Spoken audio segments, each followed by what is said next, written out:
We're getting started. Man, we are so excited that you would come and spend some time with us this afternoon. So make sure to share this video before we get started. We'll get started in just a moment. Man, I am pumped, man. Today is a good day. I'm Benjamin Beaver, and of course my co-host, Miss Lori Porter. I am Lori Porter. Woo! And something fun about me and Miss Lori is we get to be on Zoom calls and live streams almost all day together. All day, literally. Yeah. So yeah. Hopefully you are doing well. How are you, Miss Lori? Even before we get started, I am good. I got no complaints. God is good, man. That's all I can say. You know, things could be worse than they are. It doesn't matter how bleak it looks. It's always a situation worse, far worse than whatever people are experiencing. So I certainly won't complain.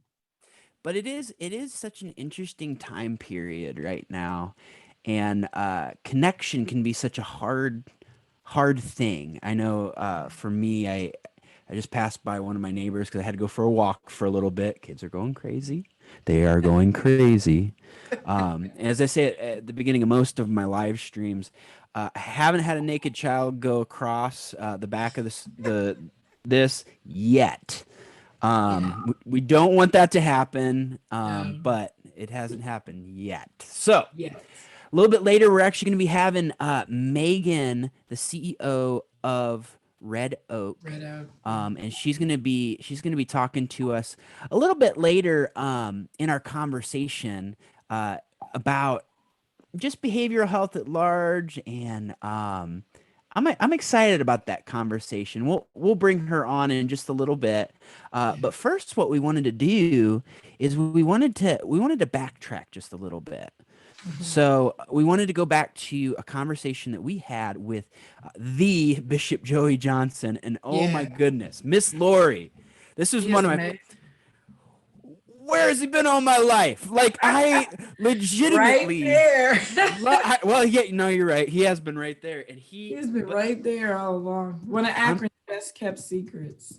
Yeah, we need to not keep it a secret anymore, because like in talking to him, I felt unbelievably loved, and not only loved, I learned so much, so much so that we've literally spent the last 2 weeks now going back to that conversation. Right. But maybe while I'm getting this video prepped up, who is Bishop Joey Johnson to you, and what does he mean to Akron? Well, you know, really, it's kind of interesting because in my early walk with Christ, back in my late 20s, I used to actually listen to him on the radio. And even though I did not attend the house of the Lord, I used to tease and say that he was my radio pastor. Little did I know. Right.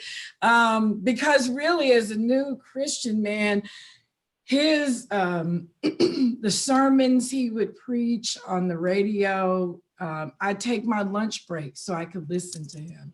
And so he can get some credit, along with my pastor at that time, who was Herman Templeton, for my rapid Christian growth.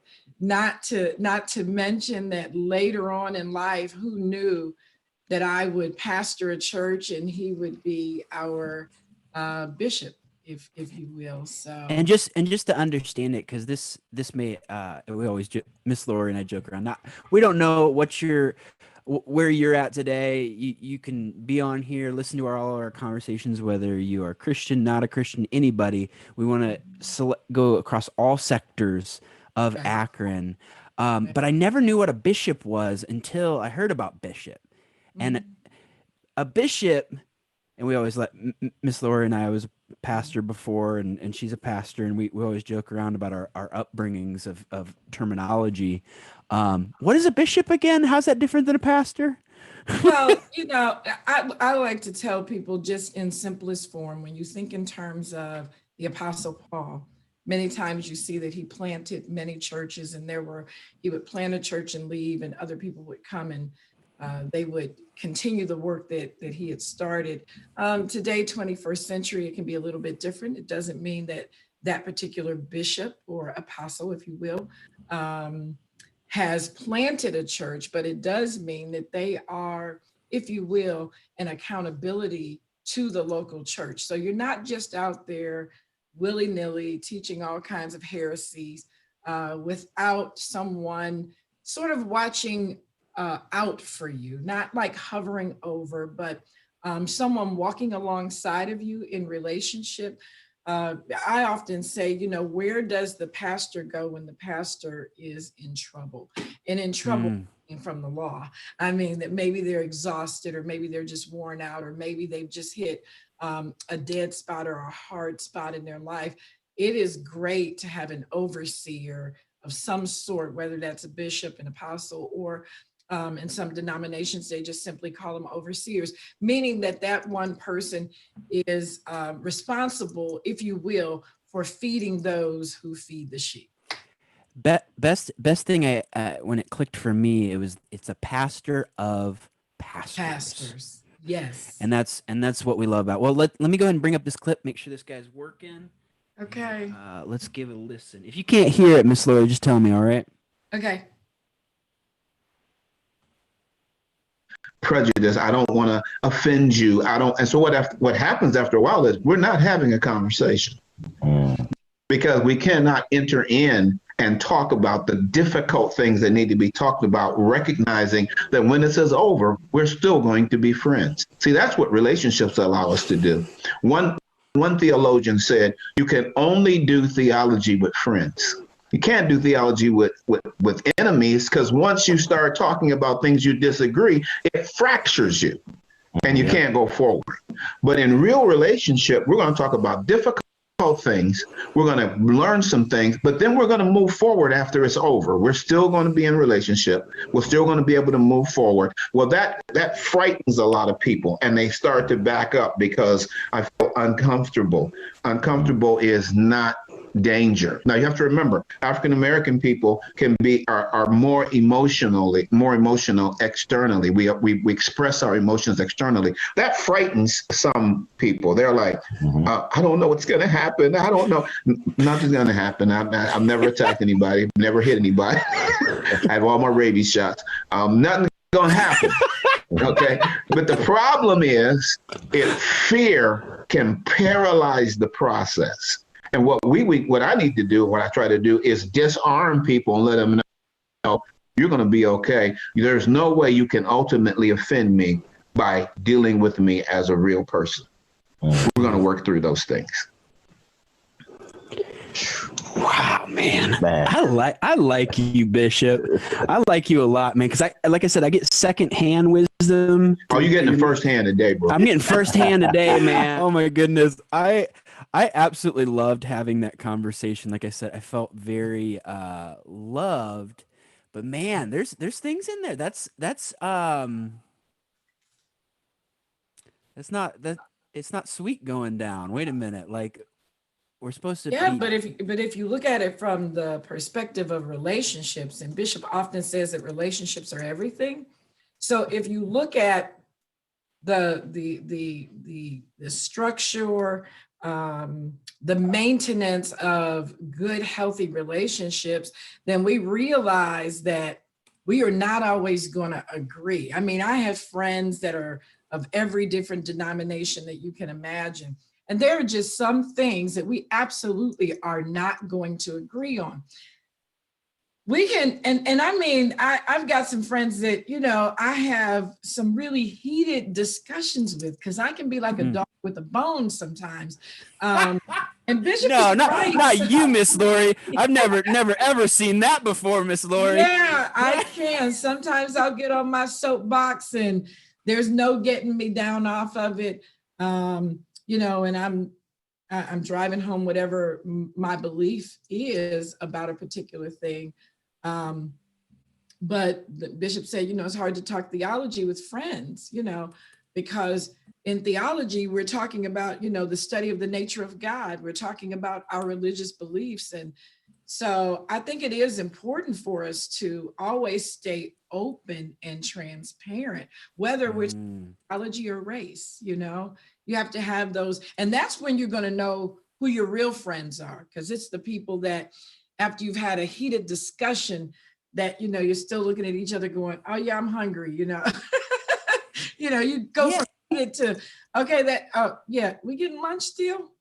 That's true authentic friendship or relationship. You don't break relationship or part company because we didn't agree on something.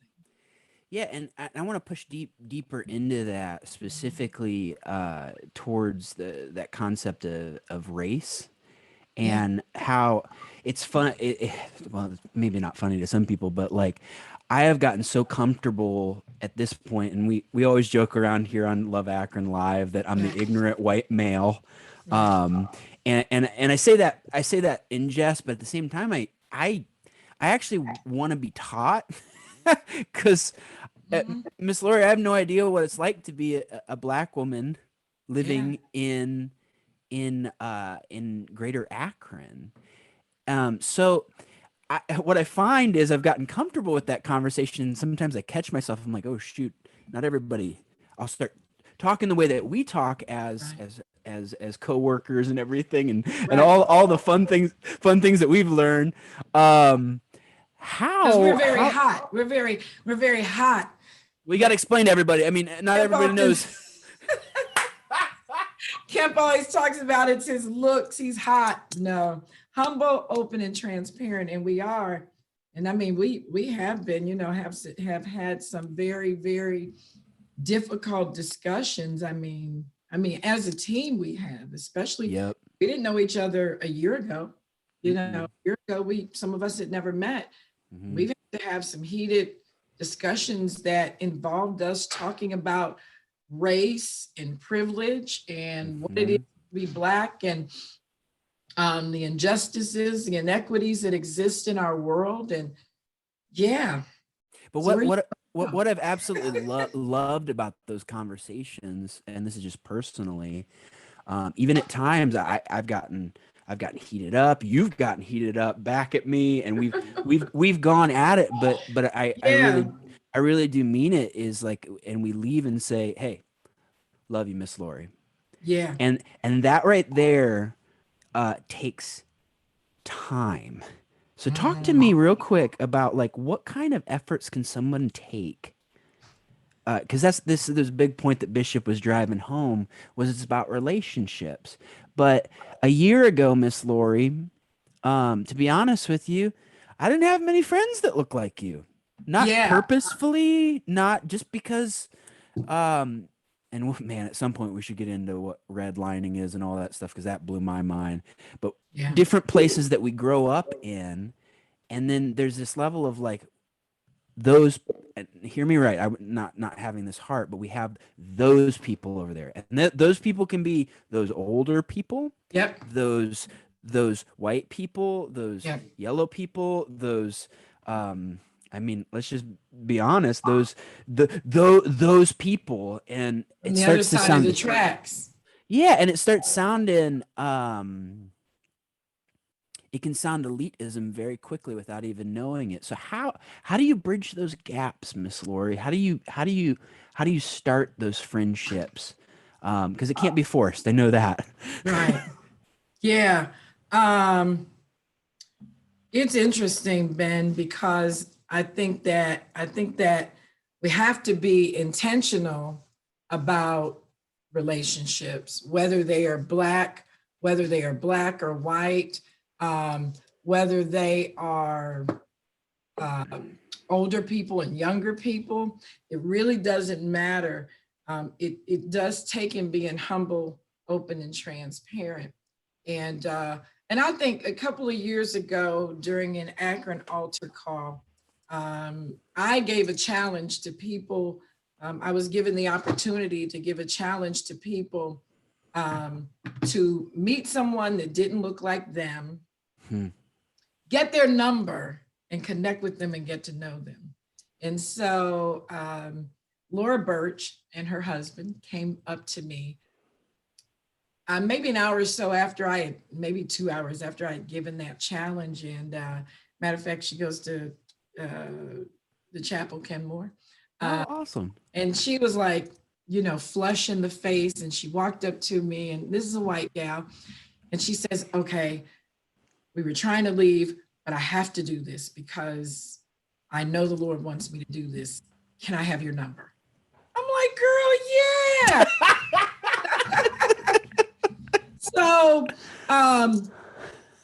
we exchanged numbers, and she called, and I think the first place we went to, the first meeting we did was like a breakfast meeting, and it was at a local, Black-owned restaurant called Nicole's. It has the best breakfast forever for like shout out right there, man. Shout out. Shout do you know if they out got? Do you know if they got a Facebook, and if they're doing any Grubhub? They're not doing business right now, but they're right across the street from the House of the Lord, in that New Seasons building. But so we went there, and we had chicken. What did we have? I think we had chicken and waffles or grits or something. I don't know, but something good, something really good. It sounds it like. was good. And so we ate, had good conversation. Nothing was forced. If I thought about her, I texted her, hey, how are you? We probably met at Nicole's maybe the first 4 times we went out. And then we decided to meet at a restaurant that she and her husband often go to. And I can't think of the name of it. It's on off at Booster Road. And there, the waitress came, and maybe this was the 5th time. And she, said, will this be 1 check or 2? And we just kind of looked at each other, and we were like, nah, 2 checks. Because you do that thing where first meeting I pay, the next meeting she pays, the next meeting I pay, next meeting she pays. And so in that meeting, when we were there for lunch, it wasn't a meeting, we were just hanging out having lunch. And she said, yeah, I think we're friends. I think our relationship is, we're okay. We can I said, I absolutely agree. I was like, whoo, girl, yeah, because your appetite. No, just joking. But it was what it took, and just to zoom in there for a second, what it took was an uncomfortable conversation. Yeah. Which doesn't seem like much, but man, we play that kind of stuff up in our heads, and especially during times of crisis, COVID-19, there tends to be a human reasoning in our mind that gets real crazy, that it's like, well, I need to stay where it's safe, and then you start putting lines in things that you should never have put lines in, or maybe don't even realize. That's what I realized as the ignorant white male. Yeah. I'm like, I'm living in these boxes that I was born into. And so if you had to, in just a minute, we're going to bring Megan on and continue just talking.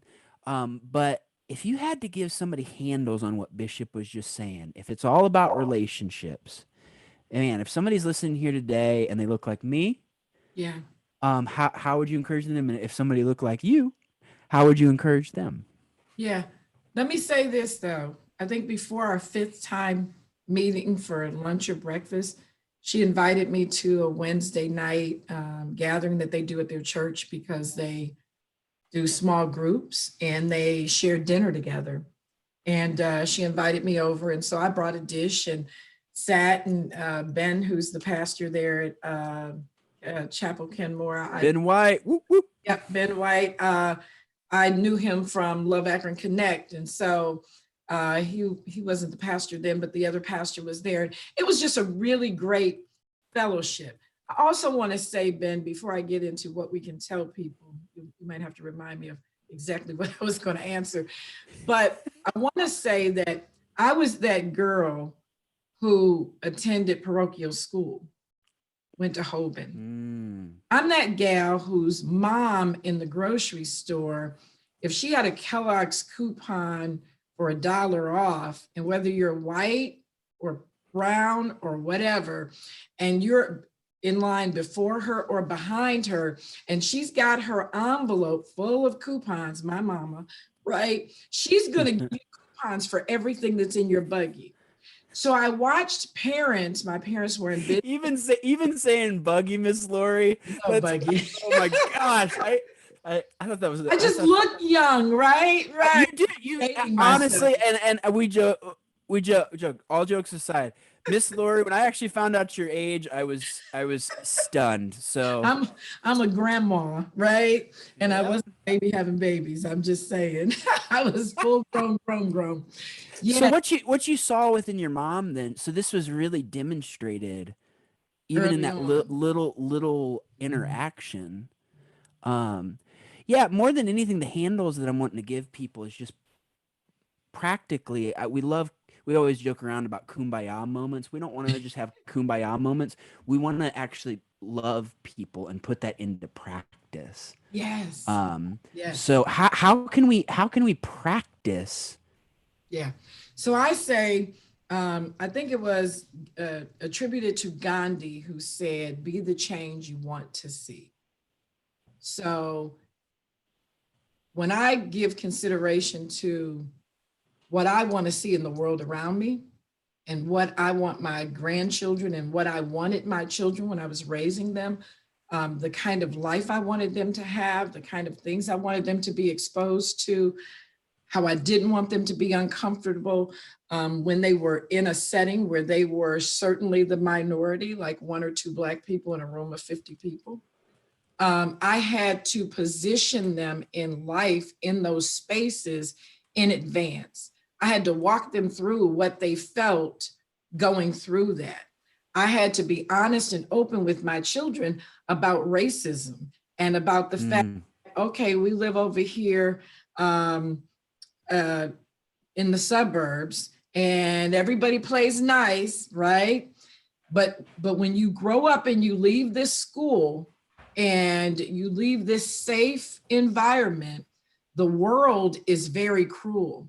And I've seen Black children that have had the opportunity to perhaps attend schools in the suburbs or wherever, yep. and then kind of go through a bit of an identity crisis themselves until they get into the real world and realize that people will call you, say you're trying to be white because you use proper English. And then on the Hmm. opposite side, people have other negative things to say. So my suggestion to anyone watching is, if you have children or if you yourself want to become a hotter type person, more humble, more open, more transparent, if you're interested in building relationships, authentic relationships with all kinds of people, which it takes that to make the world go round, then I say you're going to have to be brave. You're going to have to take courage, and you're going to have to position yourself in some places that are going to be very uncomfortable to begin. Mm, But then I'm also going to say to you that you're going to have to put on some thick skin and take offense and put it on a shelf. Because if you're going to work hard at bridging racial gaps, becoming, going from a noun to a verb, going from doing to being, then you're going to have to be ready to take a bump, a hit, a bruise every now and then be sure to get around you folks like Bishop and Coach and people who can help coach you through when you feel the pain of racism, or when you feel the pain of some sort of implied, bias in the community, because it's not going to be easy, Black or white. Because Black people look at white people sometimes and they like, okay, what they want. Am I supposed to be their poster kid or what? I'm not saying all, I'm saying some do. And then, mm-hmm. white people on the other hand, sometimes are looking, well, what do they want? What do they need? Not even realizing that maybe the only thing they need is to share a cup of coffee and to have a bond with a fellow brother or sister who bleeds red blood. And if the truth be told, is a part of the same race that we all are, and that's the human race. Man, Miss Lori, and I've gotten to see you practice this specifically with me. So encouragement to everyone that's watching out there: Yeah. get into uncomfortable situations, not unsafe by any means, but I'm saying push yourself but go in with that thick skin. And what I've gotten to see Lori practice with me very directly is that is offensive, Ben. But our relationship, we went at the speed of trust. And as we gain trust with each other, there's times Miss Laura would kind of bring me aside after a meeting, be like, "Did you know, Ben, that there is extremely offensive?" And man, I'm a motor mouth, and I'm flying, and I'm like, "No, I'm the pot legitimately." calling the pot calling the Oh, kettle that was black. I'm that like, was an awesome. Ben. Ben, you don't say that, Ben. I'm like, oh well, heck, I don't know, but it's not just saying I don't know. It's saying this is a relationship. I trust you, Miss Lori, and I want to grow. So, man, I encourage that for everyone. This actually segues really well into the next part of our conversation. But right before we do, man, we have been loving. It sounds so weird, but we have been loving getting to connect with people through COVID-19. And it is awful. Don't hear me wrong. Like, I am so tired of being at home, and I know my wife is tired of me being at home, and my kids are tired of trying to do school and all those things. But we've actually gotten the opportunity to help people that are in need of groceries, and this is a part of our what we're calling our noun to verb campaign. So we just want to show this quick video to you, and then we're going to jump in with the wonderful Megan from Red Oak talking about this idea of emotional health and behavioral health during this time of crisis. So check this out.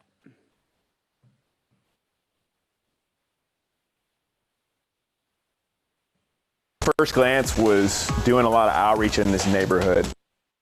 COVID-19 happened and the quarantine started going down. They were out delivering food to people. Ben reached out, man, Kemp, listen, we're doing this Love Runners thing, and to me, it's a great tie-in to Love Akron. It's Love Run. Even though I don't like running, I hate running.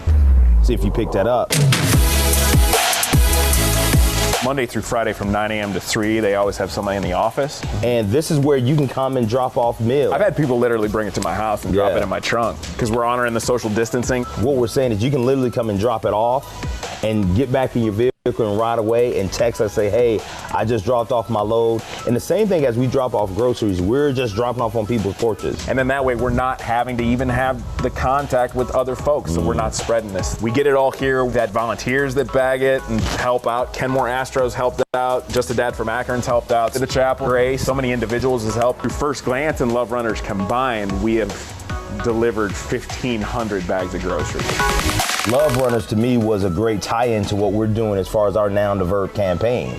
Because man, we gotta go to being a verb, and how do we meet people exactly where they're at? Everybody in our database don't look like me, and everybody doesn't look like men. If you're out there, maybe you're not in inner city Akron and you wanna know how you can be a part, I wanna really challenge people to give of what they have, to give of their unique time, talent, and treasure to really helping out your neighbor. You don't have to believe the way me and Ben believe. That's not what we're asking for. But what we want to challenge is do you love Akron? You can go to loveakron.org/noun to verb. Call me directly at 330-338-5766. Call me at 330-221-2781. If you don't do anything else today, make sure you do what, Ben? Love Akron. So make sure, guys, to check that out. And at this time, we're gonna have our friend here from Red Oak, Megan. How are you today? I'm good. How are you, Ben? Dude, we are living on live stream, and then of course over there we have the self-proclaimed hot individual looking down, ignoring me. Who's that over there, Coach? Hey, how you doing, everybody? Megan Clyden. This is Hey, Cam. I call her MKU because That's right. He's KBU. That's right. It's like going to school and being in her presence because she has so much, I think, really great and creative knowledge to share, because she's always been a person I think that has always shared from her experience. And so what she's meant to me, I think, throughout the course of my career has been phenomenal. So I'm very appreciative that I can call her friend, Like that's my sister. Mm. That's my friend. So awesome. Thanks for being with us. I got to share something. You know what's funny? What's funny now about the Noun to Verb movement and Love Runners was the first time Stacy saw that, she said, "Man, you just giving people your phone number? Like, what are you doing?" I said the said, same "Yeah." thing. Like, what do you mean? And like, this happened literally, I think it was Monday night.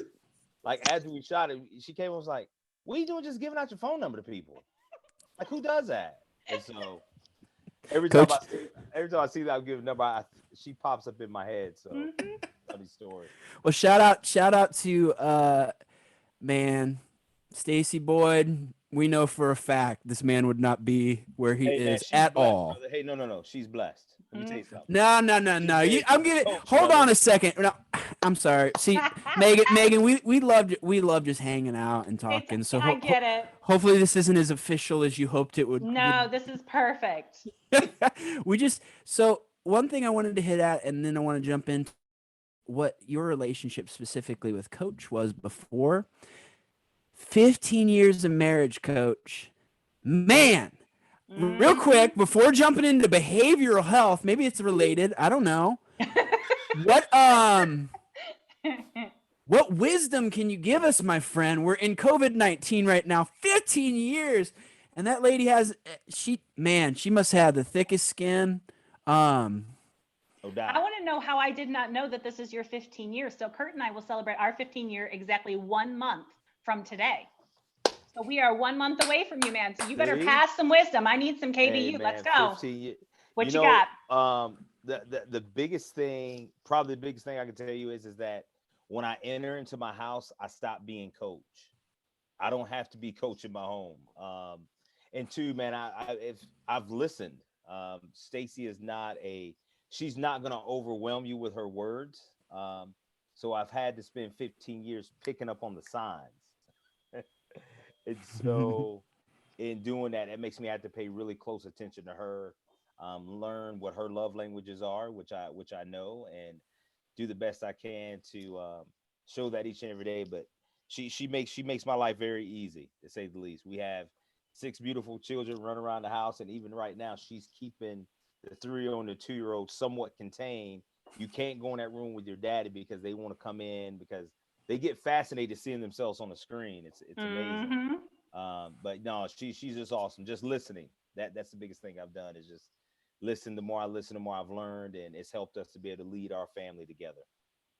Man, and Coach, I've got to see that firsthand, man. You have an incredible wife. So now jumping on, and congratulations a month from now, Megan, as well. Thank you. Yeah, Thank you. congrats, sister.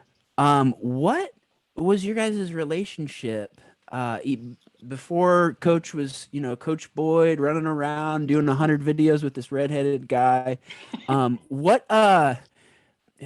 What was your first interaction with Coach, and then where are you guys at today? And then we'll jump into some of these questions. Yeah, sure. Well, so I did not know him as Coach. He was Kemp. So I actually told our team the other day that Kemp has changed his name to Coach, evidently, because I don't hear anybody call him by his real name anymore. He just gets called Coach. So they're going to keep you humble now and again, Kemp, and remind you that you do have another name besides just Coach. So Kemp and I worked together. We worked at Red Oak. He was part of actually helping to transition our organization from PCS to Red Oak, and was just a huge partner to me in that process. So part of our executive leadership team, helping to drive our outpatient center at the time, being a bridge out into the external community and helping us to build new relationships and partnerships. And so really kind of a huge piece of the fabric of our organization, and they're long before I stepped on the scene. So helped to kind of walk me through what it meant to be part of that organization, where some of our challenges were as an organization, where some of our strengths were. I had the pleasure of being able to relatively early in my career go and hang with him at Kenmore and see him with his kids and the kids he coaches. He introduced me to all of the team at Kenmore High School, but also at the surrounding elementary schools. And I came back and said to him, "Kemp, what are you doing? You're in the wrong job, man. Like, his light in that work was so bright. And I said, like he had light in his other work, but it was not the same. And so that I feel like was kind of the kickoff for a lot of our conversations that happened then over the remaining years, was to say, wow, how do we channel more of that light in you? And what does that mean for you and where you want to go next? So when he came to me and said, so I applied for this job at Love Akron, and I don't know that I'm going to get it or that I'm going to do this. But I don't want you to think it's because I'm leaving here. I feel like I'm called and I got to do this. We had a lot of good conversations about what this was going to mean and how this was going to really help him to leverage a lot of the things that brought him light and joy in the world. And so it's been magnificent to see my friend do so amazing and to do so many wonderful things in the community, and to see that light in him in so many ways today. We still razz him over at Red Oak. He will be part of our family forever. He would come into our meetings and shoot his basketball and try. He's starting to do that again, Megan. Like see? ever since you told me, I feel like I got the scoop on him. And then I've noticed, especially in Zoom meetings, he's like, yeah. Anywho, we didn't come on here just to make fun of Coach Kemp Boyd. Nothing but love for you, Kemp. Real quick, if I could just say this, and you know, Megan talks about kind of that moment, and she kind of spoke that into me. What she doesn't realize, and I often reflect on that, but that actually sparked this thing that I've talked to you guys about on our team about my being. And so I think that Stacy and Megan, even at that time, Megan saw my being, and she was the one, I think, to help encourage me to say, man, you got to start really functioning from a place of being and not just doing. And so, Megan, I thank you for that, because you saw it. And I'm gonna be honest with you guys, man. First, when she told me, I got offended. Like, what? You trying to fire me? Yeah. He was like, you telling me I'm not good at my job? No. She's like, and so I didn't understand it in the moment. But hey, time later, during our conversations of, if you will, iron sharpening iron, I began to see, man, what Megan saw. She saw my being before anything that I did. So, Megan, love you. I appreciate that. Love you too. Oh man, I feel it through the Zoom waves and live stream. I feel the love. That's right. All right, my friends. So we talked a little bit about Red Oak. It was funny earlier on. I was actually reposting something, and I looked up Red Oak, and I got all these things about specialized wood on Facebook. So maybe for those of us that don't know, what is Red Oak Behavioral Center? What do you do? Are you in the woodworking business? No woodworking around here, although you'll find plenty of woodworking in our space, because our space has plenty of wood paneling everywhere you look.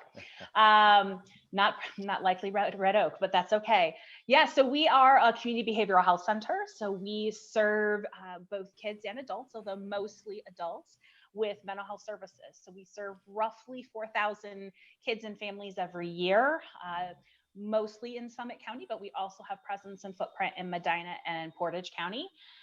We do a full continuum of mental health care. So treatment is probably what we're most known for, but we do provide services, prevention and intervention services, as well as recovery support services.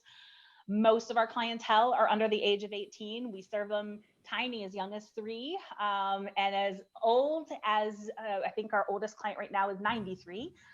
So we really do cross the lifespan.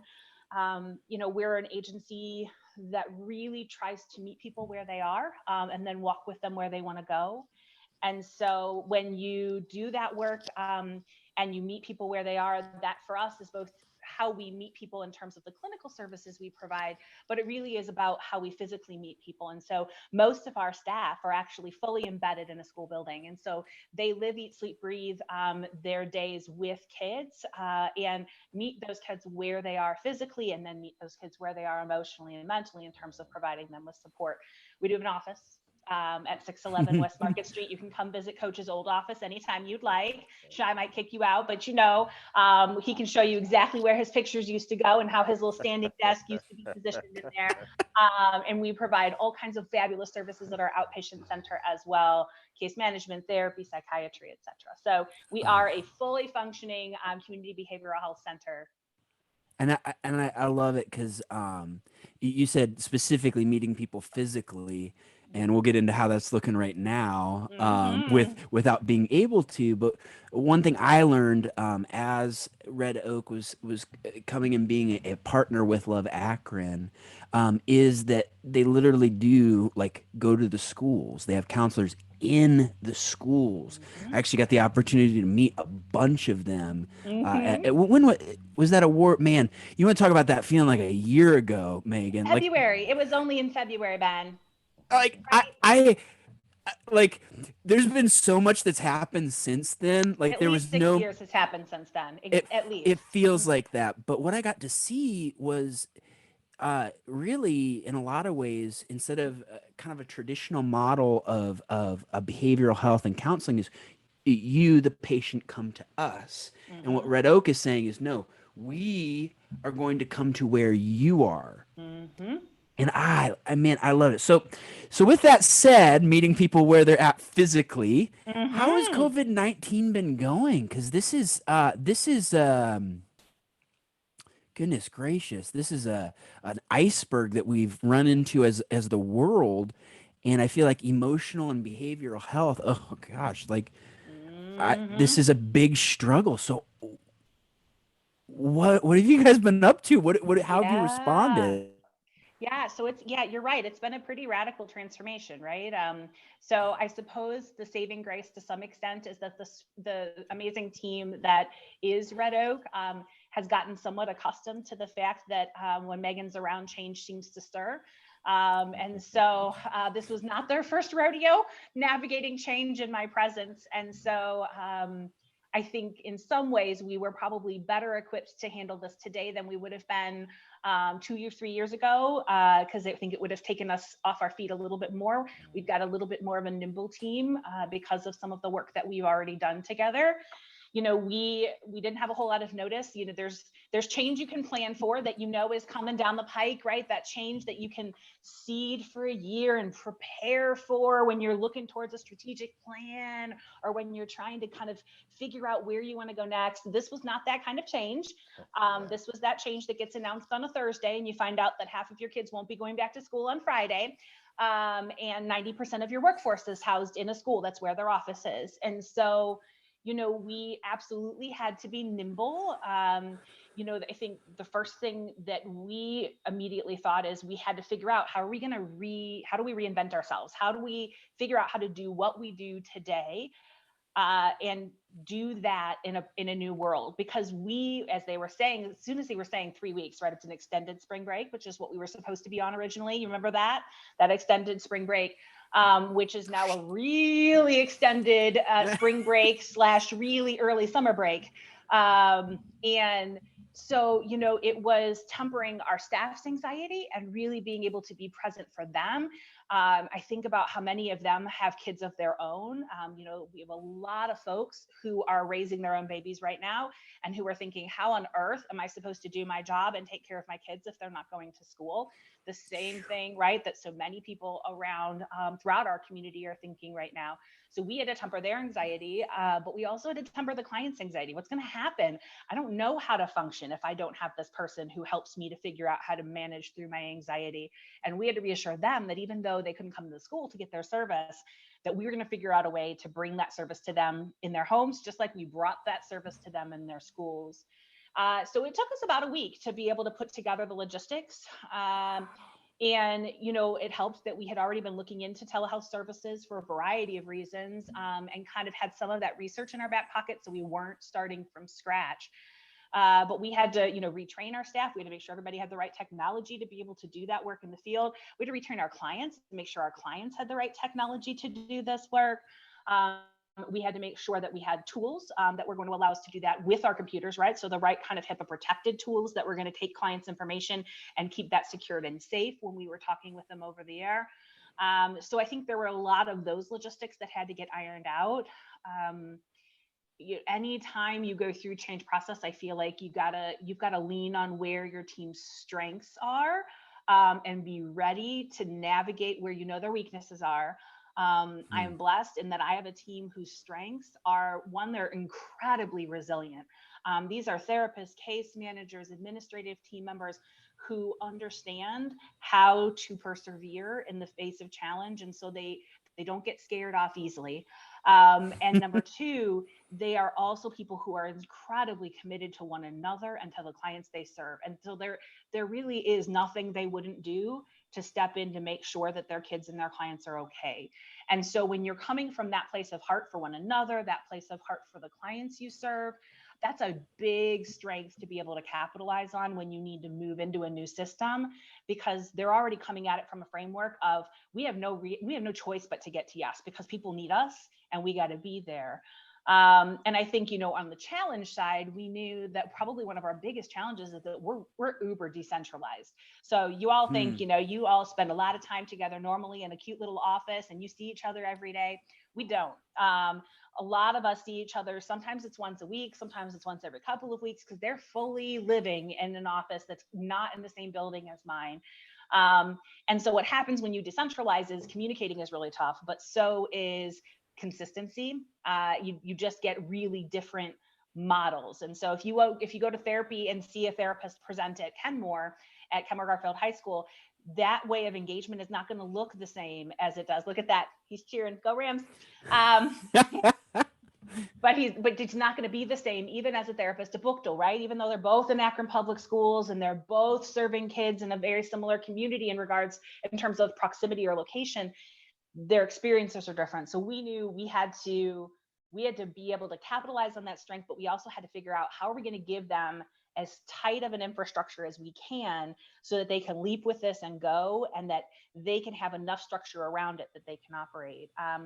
So I'm enormously proud of them. They have jumped into that world with gusto. Our why in terms of what we do hasn't changed. So why we do what we do is not any different than it's always been. We're here to change lives of those who need our help and to partner with the community and those people who are in need of behavioral health services, meet them where they are and walk with them where they want to go. That's the same.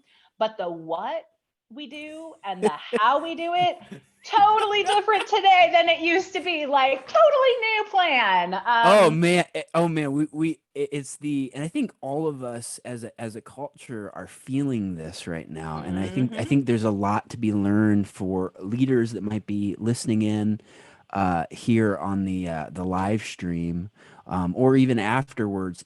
There's a lot to what you just said about having a team be nimble, but your why. And we could have a whole live stream just talking about Simon Sinek, I'm sure. Yeah, and love me some Simon. Oh man, if I could just have a little accent like him, I think I would sound smarter. But I'm stuck with Ohio vanilla, which is totally fine. So hearing this though, what I'm hearing is like behavioral health. Now, I don't know about Miss Lori, and I know Coach has told me this before, but growing up, it wasn't something to normally talk about emotional health. In fact, it was kind of negative actually, where it's like that's for people with big problems. So if somebody's watching today and they're like, I think something's wrong, I mean, I heard somebody say recently that we're all dealing with complicated grief or complex grief. Complex grief, sure. And it's so much bad news that's getting funneled into this little spot that we're not able to process it.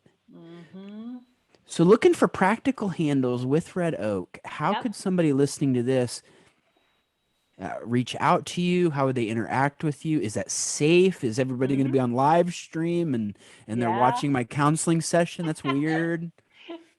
Yeah. So, I think the first thing that's really important for folks as we go through this process is, one, recognize you're not alone, right? So we're all going through some really difficult times. We're all overwhelmed, maybe not all of the time, but most of the time, right? So this is brand new for us, and we're all navigating really uncharted territory.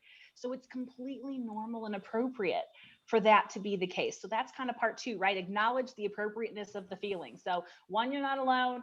Two, this is completely normal and actually appropriate. This is how you should be feeling, because this is scary and overwhelming. And don't be afraid of feeling that. It's normal. It's what we have as humans, is we have feelings.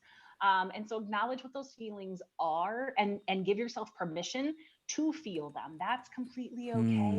And it's healthy. It's part of your own ability to effectively process and navigate through these things.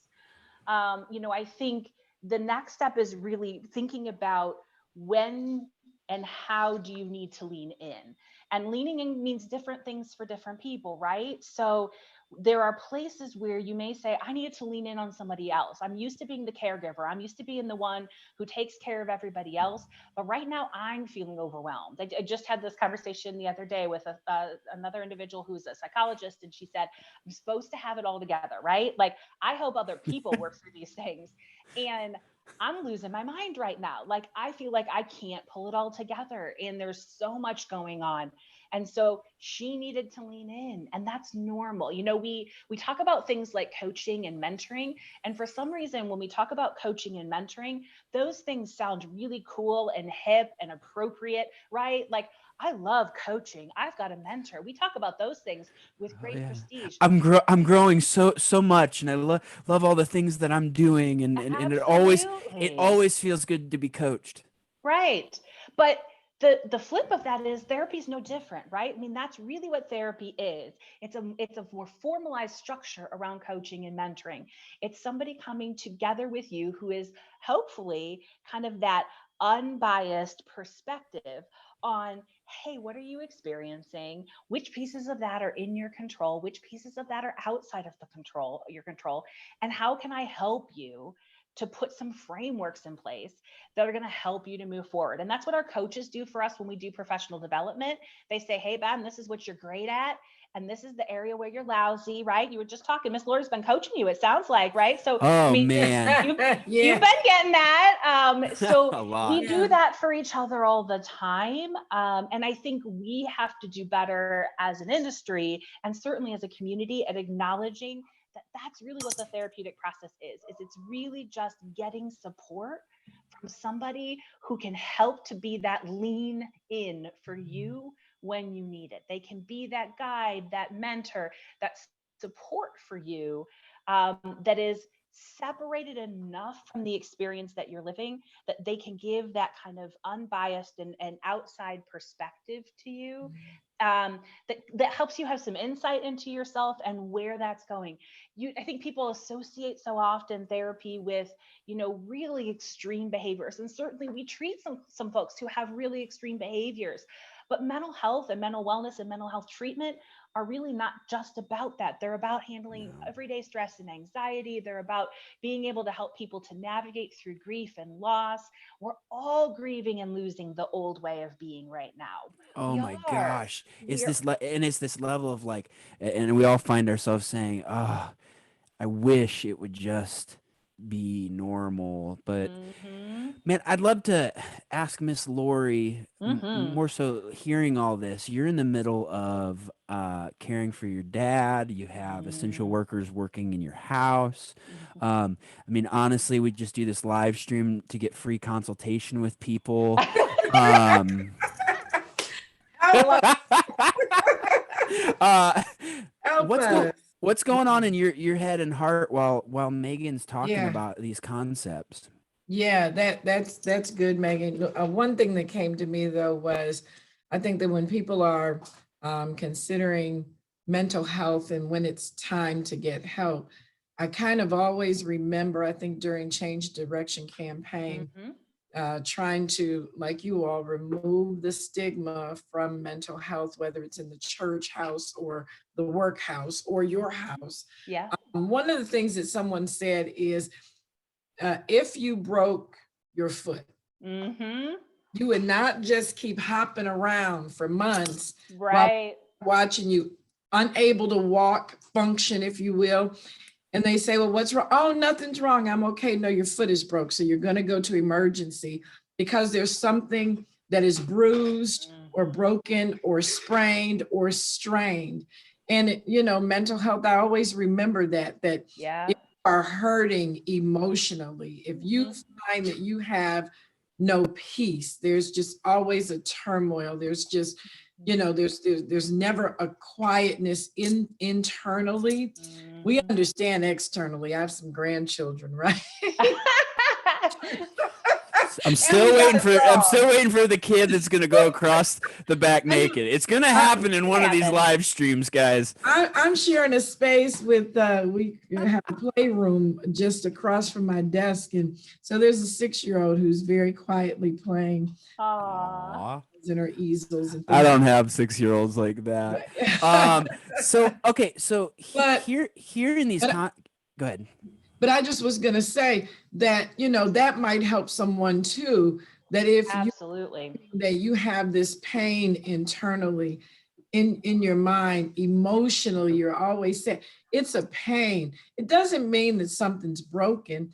An arm or a leg is not always broken. Sometimes it just needs a cast or a sling to offer it support while it heals. And so, I always think when you think of mental health, if we can give people that example. Great analogy. Yeah, I went through a divorce. The first thing I did, right? I went and sat on the couch because I wanted to make sure that I was not the angry person or the mean person or the bitter person. And I wanted to go through the process of making sure that I was healing properly from this very devastating loss. And so I encourage people, I'll say to my children, honey, you need to go have a seat on the couch. And So here at Akron from Miss Lori, you most likely need to go sit on a couch. Yeah. So what Megan, and then I'm gonna go over to Coach if you're still there. Is like if somebody says, you know what, I don't know, a number of years ago I would have been like, no, that's for weak people. Just to be hot with you guys. I would have said that. Oh yeah, those are for the weaker people, and I'm strong, and if somebody's in that spot and in a dark place right now, and yeah, I've been in those spots. So what would you say to that person right now, Megan? That Red Oak and where can we go for help? How do we contact?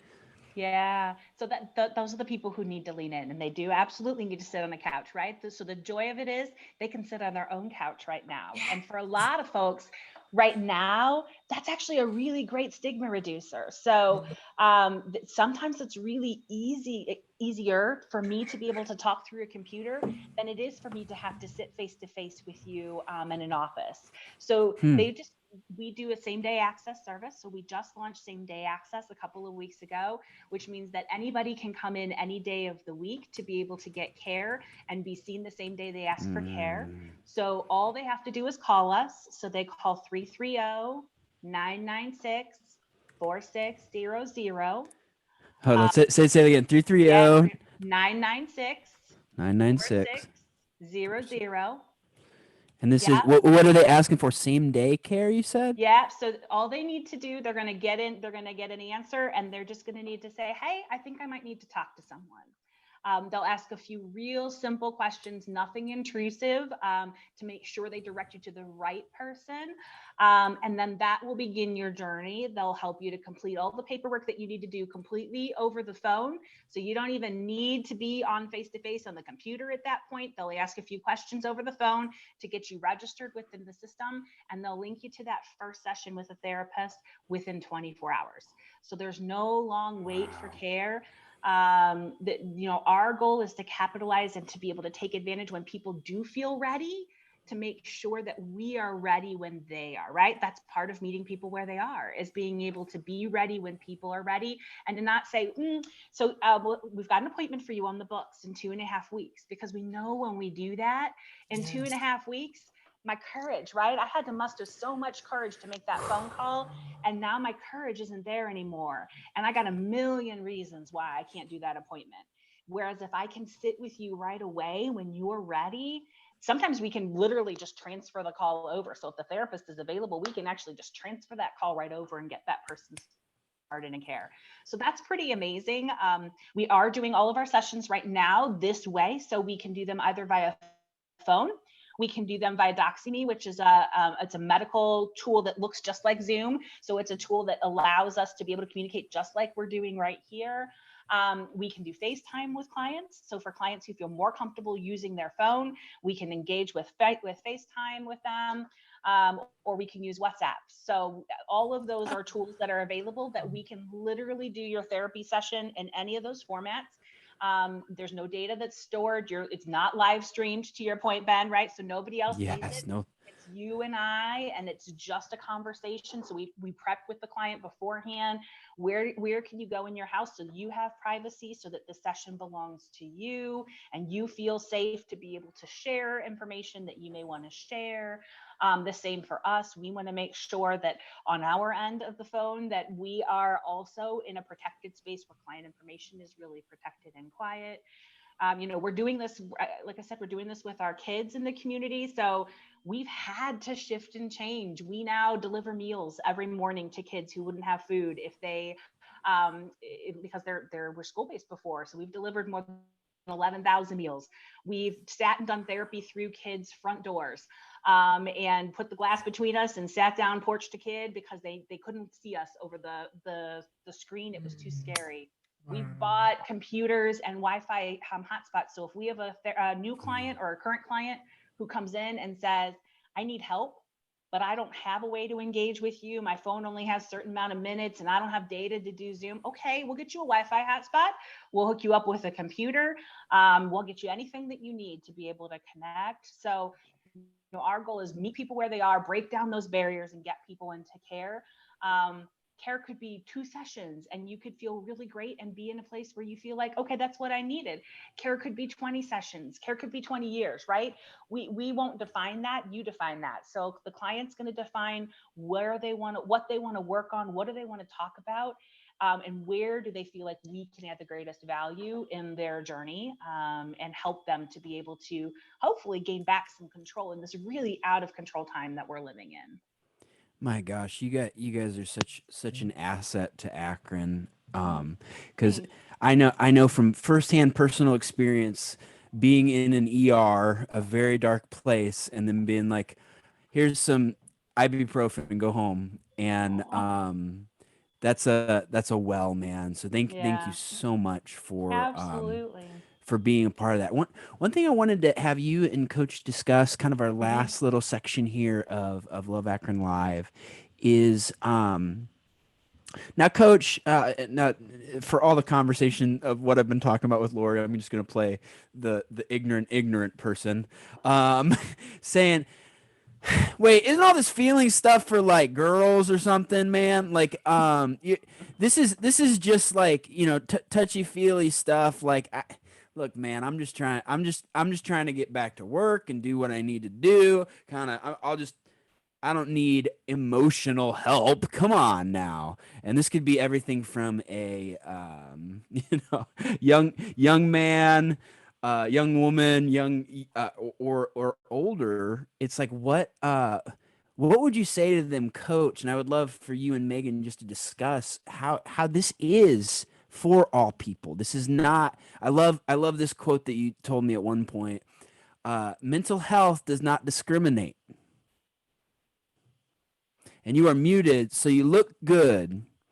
Um, Yeah, I mean, it doesn't, and I think a lot of times things in our society is not because I don't think people want help. I think sometimes it's just due to a little bit of unawareness or ignorance of what the help can do and how it can benefit me. So, um, I think we as people are always going to put up, if you will, walls and boundaries and discriminate. But I don't think mental health or addiction does. I don't think it cares if you're white, black, red, yellow, green, brown, rich or poor, old or young, male or female. It doesn't care. And so one of the best things that, I think that was ever given to me was an opportunity to dive deeper into my own mental health awareness. Megan had approached me, I want to say it was early into her tenure there, about this mental health first aid training. And she says, "Hey, we're going to send you away, and you can do either the 5 day or the 3 thing." And I didn't know, but what I heard was, man, it's going to be a great opportunity to bring back to our city. And that's the one thing that caught my eyes, that she had a heart even then to say, what can we do again to continue to meet people where they are? And so what mental health first aid does, it really raises the awareness of mental health disorders while also reducing the stigma that comes attached to it, that we as people really have put on mental health, where we say, just like you said, oh man, that's more for these type of people, or it's not for me. And how many of us don't get a little anxious sometimes? How many of us have, even through the COVID-19, have not been anxious? I've said before, probably in the first week to a couple of days of COVID-19, I didn't realize that I was kind of depressed, because there had become a disruption to my daily life of being and existing, to where I wasn't getting up anymore and putting on a shirt and a tie and going out and moving and do what I do. But I was kind of, if you will, stabilizing in a home and not able to move. And so those are the things that now, I think, as we even move as Love Akron as an organization, I don't want to leave behind the 11 years of experience and knowledge that I got from mental health and just say, let me go put that on the shelf. So we continue to work with organizations like Red Oak and also the Atom Board and sit on the Change Direction Committee, because that's important for me as a person, because I came in as one who there wasn't a lot of mental health talk around our dinner table growing up. It's not something we talked about. What we did is say, we're going to go to church and we're going to pray about it. Not saying anything's wrong with prayer, right? However, I think God has uniquely crafted and formed people that say, hey, man, I have a heart to help people in this area. And who am I not to take advantage of that help? So big shout out, because these are people when I was there who kind of taught me. So big shout out to Ann Robson. She probably absolutely hates this because she never wants her name mentioned at all. Here, hold on. Let me write it down. Who was it? It's There you go. Ann Robson. That's right. Robson. And my very first therapist that I worked with in collaboration when I got there was Kim Donahue. So she was a therapist at Kimmore back then, now Kimmore Garfield. And I came in and she taught me a lot. She taught me a lot about how do you meet people where they are at, and that sometimes a kid acting out just doesn't mean that they're a bad kid, but um, there are some things going on within them emotionally, but also from a chemical perspective of how their body and their mind functions that I just wasn't aware of.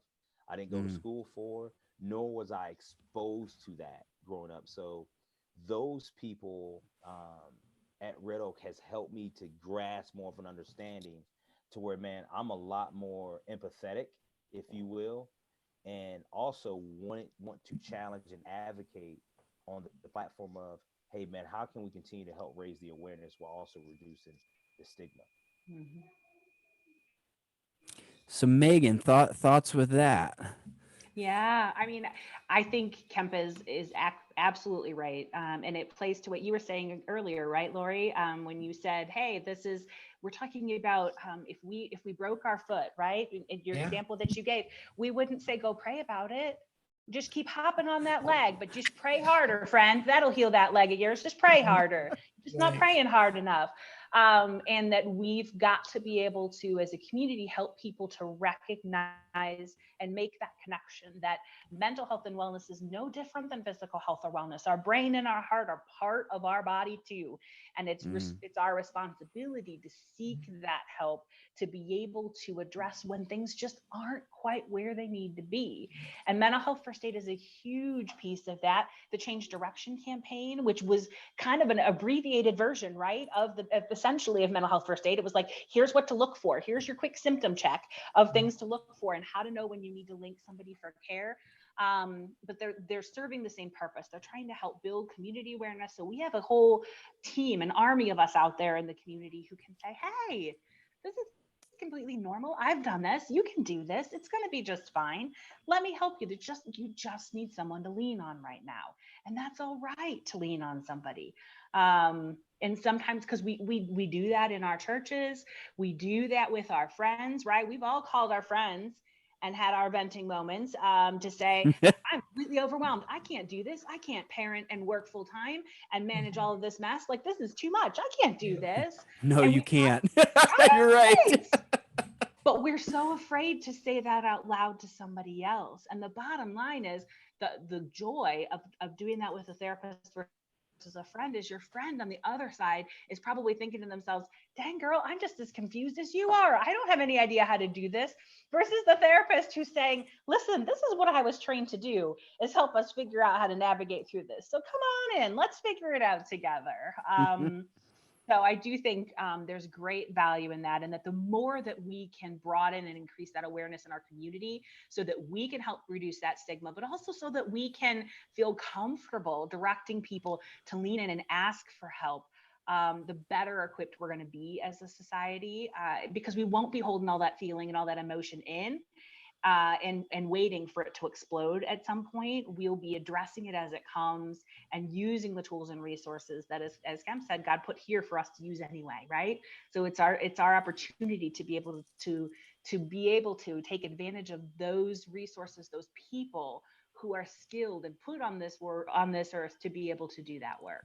Man, and I love getting to talk to you about this, Megan, and hopefully you'll be on with us again here on Love Akron Live, because this is not going to be a one conversation. Oh, we got the awareness out about it. We got a lot of work to do. And we have to do it together. So thank you for all you do. Real quick, I have actually from my screen was in the way. He just shot the ball. Did you see that? What'd I do? Oh, he did it. See? No, you get. Everybody else didn't see it. Let's see if he does. Oh, yeah. No. Got your attention to it. It always starts with a yawn. It does. It always starts. Megan, thank you so much for coming on. You've talked about it enough. I have to jump to another thing. Love you. Love what Red Oak is doing. Shout out to all my people over there. Outpatient. Keep rocking it. That's right. Do nothing else. Let me say mine right now. If you don't do nothing else, love Akron. Thank you, guys. Love Akron. Well, that was our false ending with Coach jumping off. Shalonda Lewis writes in. She says some of our kids have a fracture, to go off Miss Laurie's point, that can't be fixed right now. No graduation, no prom, no contact with friends to support them through. What would you say is helpful to them, Megan? Because it's hard. It is. Yeah. We were talking about this just as a staff the other day, because we have several staff members who have seniors who are missing their proms and missing their rites of passage as seniors. Those are really valid feelings, and they did get taken away, right? That's part of this process. And it's wrong. It's injustice, it's man. It's not fair. And I think again, that's about coming back and acknowledging the feeling. It's okay to feel sad that those things are taken away. It's okay to feel angry that those things weren't taken away and that you don't get to have those experiences. This is a point in time, right? It's not going to last forever. We might feel like it's going to last forever. It won't, but it doesn't make that reality of the fact that those things that are happening right now in our lives that were supposed to happen between March and June just aren't going to happen. And they've stopped. And I think they need to be able to sit with that and be okay with that. Is it the end of the world? Of course not. Are there folks who can relate and empathize and help to walk you through how you can recognize those achievements in ways that maybe in creative ways, right? Just like we had to get creative and provide teletherapy. You might have to be a little creative as we think about how we're going to celebrate and have those graduation parties and birthday parties, how we're going to have our proms. What are we going to do to celebrate those milestones with our kids? So I think we have to validate those experiences and that feeling, and we have to give them the ability to say, listen, it's okay, and I'm sorry that that's what you feel. It's normal to feel that. You should. This has been really difficult, but we'll work through that. And there are going to be other wonderful things that you're going to get to have and experience. We will celebrate all of the accomplishments that you've had. We'll just have to think differently. We'll be a little creative about how we celebrate those things this year. I love that encouragement. Well, like Coach was saying earlier, we're just so thankful that you're in our community, Megan, and your team. Like I said, you're an asset to Akron, Thank and you. I We're encourage. blessed to be here. Oh man, I encourage anybody that's listening, that if you need help right now, please reach out to Red Oak. Again, that number, I just lost it. I was gonna pull it up again. Is 330 thank you, Megan. 996 4600. And Yep. that's same day access service. That's right. I got Man. it. You can get it right away. We're ready when you're ready. I love what Shalonda Lewis ended up saying. She said we have Akron U football stadium that we could utilize for graduation at least. Well, I don't have those kind of strings to pull. And it's interesting to me that there are all sorts of challenges that go out on social media. And I had just posted something the other day, and I thought I wanted to call the Ellen Show or get in touch with them, because I thought, rather than, seniors don't take pictures like we did back when I was in high school at the Olin Mills studio, bark tree. I mean, they literally go outside and they're creative. And with our smartphones that we have today, I've had so many thoughts about, like Akron Public Schools could just say, every graduate, put on your cap and your gown and stand on your porch from 6 to whatever. And, folks drive through the neighborhood and the horn. I don't know. I do know that we are entering into a place of a new norm. And I think that we have to help the fracture by not panicking with them. By saying to them, because there wasn't always this big, huge graduation Right. time. So we kind of have to create a new norm for them, whether it's virtually or somebody will come up with a really good idea. But I do encourage parents of seniors to go ahead and take those senior pictures. Photographers can keep safe distancing, and you can take those pictures in or at or around, maybe not in, but around your home at a local park. And the photographer can stay miles away. You can share those, get the proofs, you can pay virtually. I mean, there's so much we can do. And help me, Megan, if I'm wrong, but I think that somehow we have to help people focus on what we can do and not what we can't do. Because if we focus on what we can't do, it just gets so big and it just seems to overshadow any possibility of any joy and normalcy. Absolutely. The more we focus on what's inside of our control and stop focusing on the things that are outside of our control. You're absolutely right. That's a huge part of that whole kind of cognitive behavioral restructure that we do as people, when we can step away and say, let me reframe that, right? I have a home, I have a family, we're safe, we're healthy. I'm going to graduate from high school. I have a plan for what I'm going to do next. I've got food to be able to put on my table. I know that every time I sit at home and don't travel someplace, it's helping my environment by not putting emissions out into my community and into my neighborhood. I'm able to see my friends. I live in a world, we were saying this, how crazy is it that we live in a world where we can do this, right? If we were living in 1918 when the last crisis happened, we would never have been able to do this kind of work. And so to think about the fact that we can still literally see our friends, we can't touch your hand, but we can still see our friends. We can still stay in touch and communicate. And I do think you're right, Lori. I think that we have so many creative people in the world. world. And so many people, like, I'm waiting for the drive-ins to open. Like, I feel like everybody needs to go to a drive-in theater. They need to just Oh, yes. and then when they call out your name, they put up your senior picture, they call out your name for graduation. You get out of your car, you do a little dance around the car, right? I don't know, maybe they make your diploma into a paper airplane and throw it at you. I'm not sure how they get the diploma part. We'll have to figure that out. But I'm waiting for someone to just come up with a really fabulous, creative way. That would be so neat. And cars don't have to park right next to each other. They can park a car length, away. And then extended family members, people that don't live in your home, that right in your car, because social distancing, you can go live and the people, you can create an event. So for your family, I had my cousin, 31 years old, died during this time. Lori. She had sickle cell, as a young child. So she spent a lot of times in the hospital. It just so happened that she died during the same time. And, honestly, some of the instruction, they were saying 50 people can come. And I said to my cousin, I said, listen, let me help you think, which is what I would want you to do if it were me. Not put 50 people in one room. That's too dangerous. So the end result ended up that we had a graveside funeral, and there was a wait, but they were able to, her aunt took the phone in, went in and live, we created I thought it was so unique. They created a Facebook group so that we could join the group and people didn't have to witness what we were witnessing as a part of that group.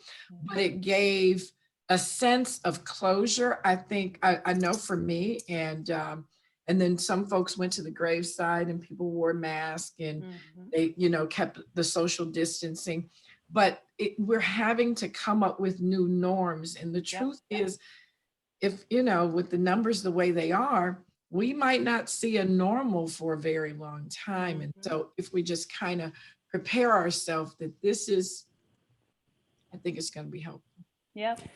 All that to say, it is, we are resilient people. That's what I see in Greater Akron, and we want to encourage those that are watching. Like, once again, reach out to Red Oak. You need help, whatever age you are, same We're day. here. And then I wanted to bring up one more thing. It's a great idea from, I don't know who Miss Jamie Seven is, but she says, I'm a therapist at Red Oak, and my school is having a reverse parade. The teachers will stand 6 feet apart outside the school, and the parents and the students are invited to drive by. And I'm sure, I don't know what I don't know which school that is with Miss Jamie, but that sounds awesome. And I think I saw another school, Ben. I saw another school where the teachers actually drove through the neighborhoods and the kids came outside their homes and could wait. But that is amazing, because if teachers came 6 feet apart and kids could drive, that would be amazing. They can see everyone. See, I'm telling you, and they will be incredibly memorable. While they will not be the old normal, they may be a new normal, right? So to your point, Lori, there are things that may not go back to the old way of being, and maybe that's not a bad thing. I mean, we know we will go back in the fall to school and it will be different. School will not be the way that it was before. And maybe that's not a bad thing. Maybe it's good for us to think outside of the box. And maybe it's good for us to be innovative and to find ways to meet people where they are. If we can't evolve with our communities, then we're going to get left behind. Oh, look at that. I couldn't resist this because where else in the school day can you dress up in your favorite jumpsuit and put makeup on your face to look like an angel? You look stunning. I had to bring her on because she's so beautiful. Hey, bring her back on. She's got to end this with us. So just say the only thing that we have to say here at the end is just say love Akron. I know Coach dropped the mic and ran out of here. I think I'm actually meeting him at a shoot pretty soon. But all I got to say is love Akron. Once again, guys, if you need help, reach out to Red Oak. But if you don't do anything else to do today, if you don't do anything else today, make sure that you love Akron. You didn't say it. You gotta catch up. Megan, thank you again, and Thank you. stay Thank you, safe. Lori. It's wonderful to see you guys, even if just virtually. Take I good care. know. Stay safe and be Thank healthy. you. Thank Yeah. you.